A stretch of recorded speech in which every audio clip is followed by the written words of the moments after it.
Kitchen ബേയിലേക്ക് എല്ലാവർക്കും സ്വാഗതം. ഇന്ന് ഞാൻ ഒരു ബർഗറിൻ്റെ റെസിപ്പിയാണ് ഷെയർ ചെയ്യുന്നത്.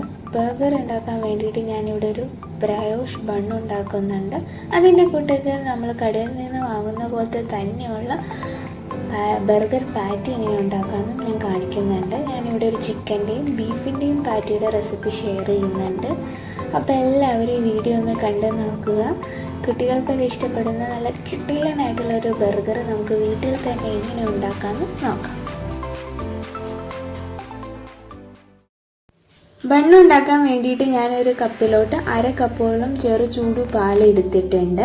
ഇതിലേക്ക് നമുക്ക് ആദ്യം തന്നെ ഒരു 1/2 ടേബിൾ സ്പൂണോളം പഞ്ചസാര ഇട്ട് കൊടുക്കാം. നമ്മുടെ ഈസ്റ്റ് സ്റ്റിമുലേറ്റ് ചെയ്യാൻ വേണ്ടിയിട്ടാണ് കേട്ടോ പഞ്ചസാര ഇട്ട് കൊടുക്കുന്നത്. പഞ്ചസാര ഇട്ടതിന് ശേഷം നമുക്ക് നന്നായിട്ടൊന്ന് മിക്സ് ചെയ്ത് കൊടുക്കാം.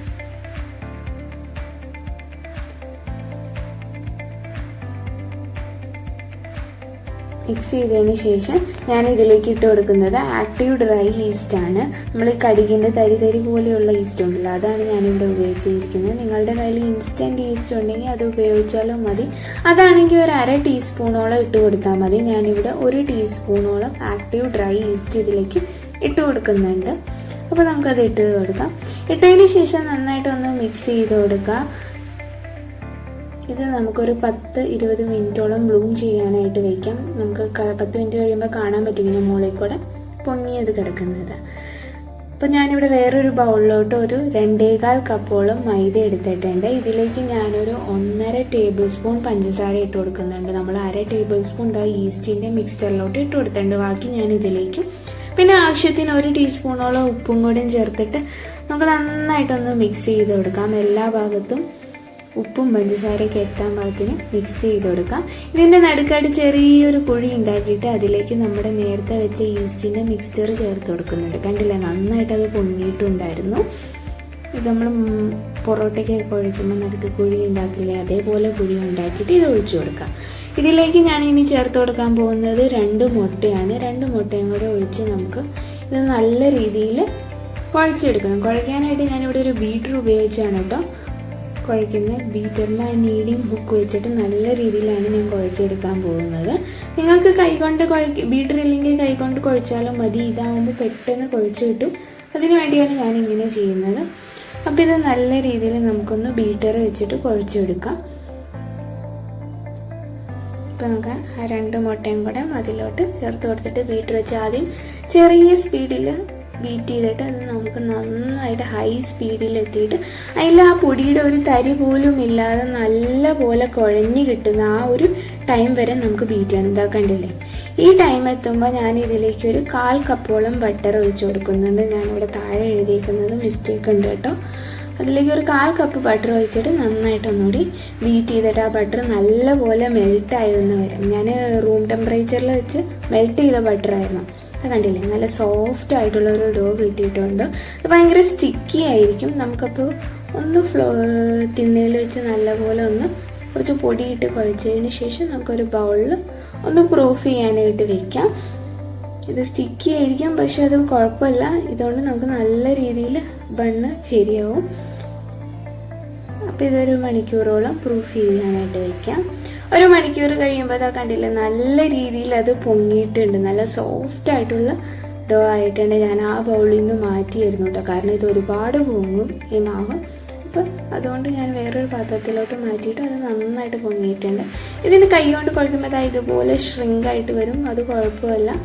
ഇപ്പോഴും നല്ല സ്റ്റിക്കിയാണ് കേട്ടോ. നമുക്ക് പിടിക്കുമ്പോൾ തന്നെ അറിയാൻ പറ്റും വളരെ സ്റ്റിക്കിയാണ് ഈ ഡോ. പക്ഷെ ഇത് ഈ മാവ് അങ്ങനെയാണ് ഇരിക്കുന്നത്. പക്ഷെ നമുക്ക് കറക്റ്റായിട്ട് അത് നല്ല രീതിയിൽ അത് കിട്ടും. ഇതിന് നമുക്ക് ഈക്വൽ പാർട്സ് ആയിട്ട് ഡിവൈഡ് ചെയ്തെടുക്കാം കത്തി കൊണ്ട് നന്നായിട്ട്.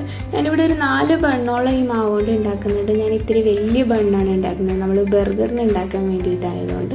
എനിക്കിത് ഇതിൽ കൂടുതൽ ബണ്ണായിട്ട് ഉണ്ടാക്കാം കേട്ടോ. കൈ കൊണ്ട് ഇതുപോലെ ഇങ്ങനെ ചെറിയ ഒരു ബണ്ണിൻ്റെ ഷേപ്പ് അത്യാവശ്യം നമ്മൾ കൈ കൊണ്ട് ആക്കിയെടുക്കുക. ഇത് ഞാനൊരു ബട്ടർ പേപ്പറിലേക്ക് മാറ്റിയിട്ടുണ്ട്. ഇത് നമുക്കിനി ഒരു 30 മിനിറ്റോളം പ്രൂഫ് ചെയ്യാനായിട്ട് വയ്ക്കാം. കുറച്ചുകൂടി നല്ല രീതിയിൽ 30 മിനിറ്റ് കഴിയുമ്പോഴത്തേക്കും നന്നായിട്ട് കണ്ടില്ലേ, നമുക്ക് കാണുമ്പോൾ തന്നെ അറിയാൻ പറ്റും നല്ല പോലെ പൊങ്ങിയിട്ടുണ്ട്. ഇതിലേക്ക് ഇനി ഞാൻ എഗ് വാഷ് ചെയ്യുന്നുണ്ട്. കുറച്ച് മുട്ട അതിൻ്റെ മുകളിൽ കൂടെ ഇതുപോലെ തടവി കൊടുക്കാം. നമ്മൾ ഈ ബർഗറിൻ്റെ ബണ്ണിൻ്റെ മുകളിലൊക്കെ കണ്ടിട്ടില്ലേ, നല്ലൊരു ഗ്ലോ ഉണ്ട്, ഒരു കളർ ചേഞ്ച് മുകളിൽ മാത്രം കാണാറുണ്ട്. അത് കിട്ടാൻ വേണ്ടിയിട്ടാണ് കേട്ടോ ഈ ഇതുപോലെ എഗ് വാഷ് ചെയ്യുന്നത്. അപ്പോൾ നമുക്ക് എല്ലാ ബണ്ണിൻ്റെ മുകളിൽ കൂടെ കുറച്ച് മുട്ട തേച്ച് കൊടുക്കാം. ഇനി ഇതിലേക്ക് ഞാൻ ഇട്ട് കൊടുക്കാൻ പോകുന്നത് എള്ളാണ്. കുറച്ച് വെളുത്ത എള്ള് നമുക്ക് അതിൻ്റെ മുകളിൽ കൂടെ ഇട്ട് കൊടുക്കാം. ബണ്ണിൻ്റെ മുകളിൽ കൂടെ കിടക്കുന്ന കണ്ടിട്ടില്ലേ, ഇതുപോലെ നമുക്ക് ജസ്റ്റ് ഒന്ന് സ്പ്രിങ്കിൾ ചെയ്ത് കൊടുക്കാം. കുറച്ച് മുട്ട താഴേക്ക് ചട്ടിയിട്ടിട്ട് നമുക്കതൊന്ന് തൂത്ത് കളയാം.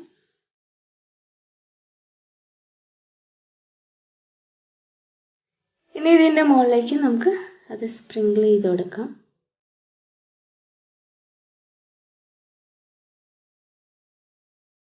അപ്പം ഇത് നമുക്കിനി ബേക്ക് ചെയ്യാനായിട്ട് വെക്കാം. ഞാനിവിടെ ഒരു കുക്കിംഗ് റേഞ്ചിലാണ് കേട്ടോ വെച്ചത്.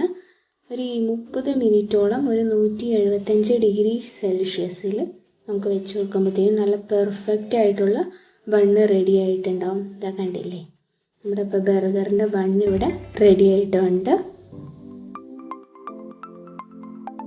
ചിക്കൻ്റെ പാറ്റി ഉണ്ടാക്കാൻ വേണ്ടിയിട്ട് നമുക്ക് ആദ്യം തന്നെ കുറച്ച് ഇറ്റാലിയൻ സീസണിങ് ഉണ്ടാക്കണം. അതിന് വേണ്ടിയിട്ട് ഞാനൊരു പാത്രത്തിലേക്ക് 1 ടീസ്പൂണോളം പാഴ്സലി എടുത്തിട്ടുണ്ട്. ഞാനിവിടെ ഫ്രഷ് പാഴ്സലി വാങ്ങി ഉണക്കി പൊടിച്ചതാണ് കേട്ടോ.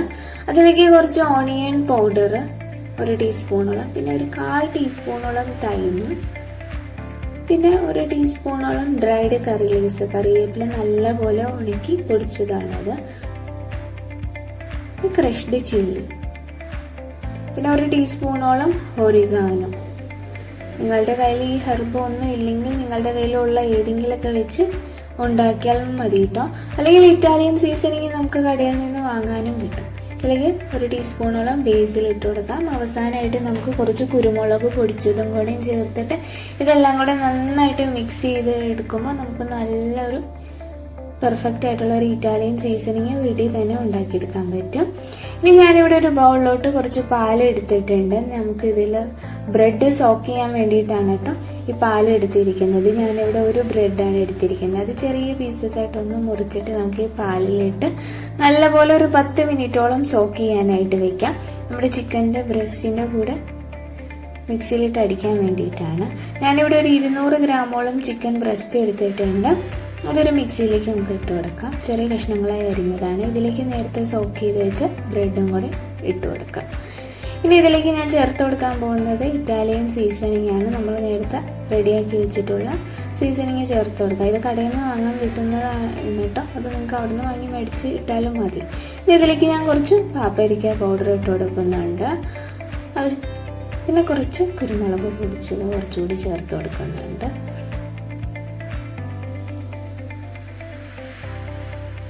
ഒരിത്തിരി മതി, നമ്മൾ അത്യാവശ്യത്തിന് ആ സീസണിങ്ങിൽ ഇട്ടിട്ടുണ്ട്. ഇനി ആവശ്യത്തിന് ഉപ്പും ചേർത്തിട്ട് നമുക്ക് മിക്സിയിലിട്ട് നന്നായിട്ടൊന്ന് അടിച്ചെടുക്കാം. അത് നല്ല പീസായിട്ട് അടിച്ചെടുക്കാം. അതിലേക്ക് ഞാൻ ഒരു മുട്ടയോളം ചേർത്ത് കൊടുക്കുന്നുണ്ട്. പിന്നെ ആവശ്യത്തിന് ഒരു പകുതി സവാള ഞാനിവിടെ അരിഞ്ഞ് വെച്ചിട്ടുണ്ട്. അതും വെളുത്തുള്ളിയും കൂടെ ചേർത്തിട്ട് മിക്സിയിലിട്ട് നല്ലപോലെ ഒന്ന് പേസ്റ്റ് ആക്കി എടുക്കാം. നല്ലപോലെ അതെല്ലായിടത്തും മിക്സ് ആവുന്ന രീതിയിൽ ഒരു നല്ല ഫൈൻ പേസ്റ്റ് ആക്കി എടുക്കാം. പേസ്റ്റ് കുറച്ച് സ്റ്റിക്കി ആയിരിക്കും, അത് കുഴപ്പമില്ല. നമുക്ക് എണ്ണ തടവിയിട്ട് നല്ല രീതിയിൽ അത് ഷേപ്പ് ആക്കി എടുക്കാൻ പറ്റും.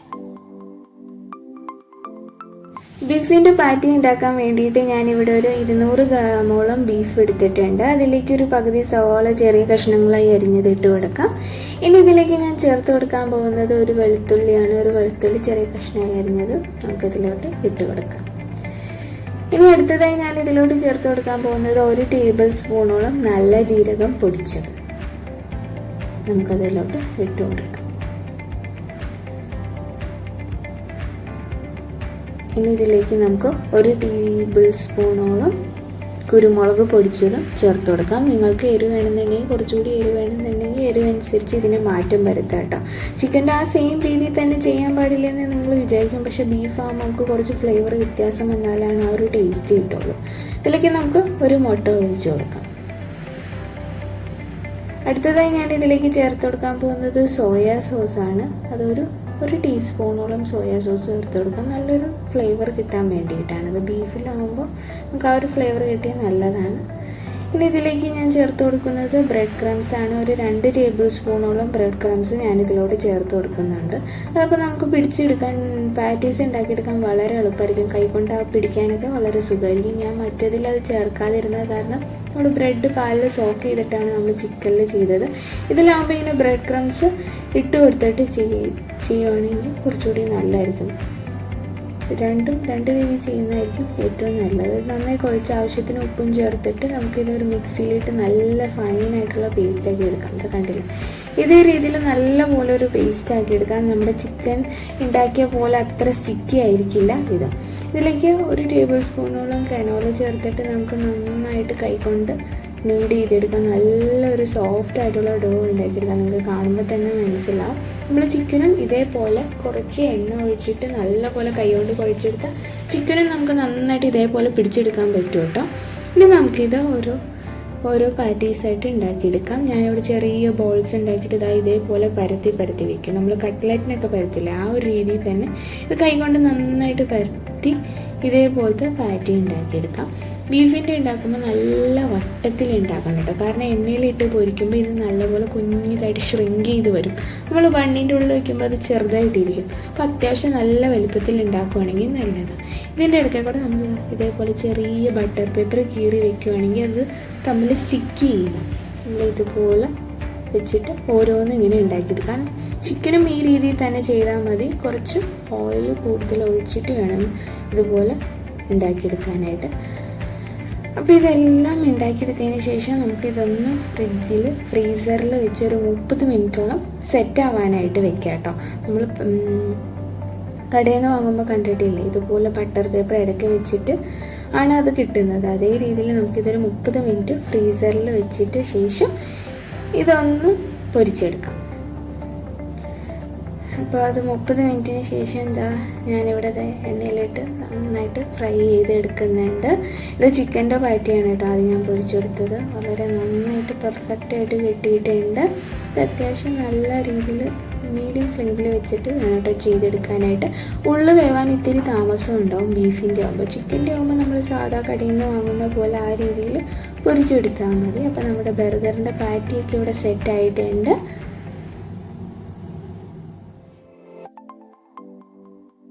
അവസാനമായിട്ട് നമ്മുടെ ബർഗർ അസംബിൾ ചെയ്യാൻ വേണ്ടിയിട്ട് ഞാനിവിടെ നമ്മുടെ പാറ്റിയിൽ കുറച്ച് ചീസ് ഇട്ടിട്ട് ഒന്ന് ഓവനിൽ വെച്ച് മെൽറ്റ് ചെയ്ത് വെച്ചിട്ടുണ്ട്. പിന്നെ ഞാൻ കുറച്ച് കുക്കുംബർ, തക്കാളി, കുറച്ച് ഫ്രഞ്ച് ഫ്രൈസ് പൊരിച്ച് വെച്ചിട്ടുണ്ട്.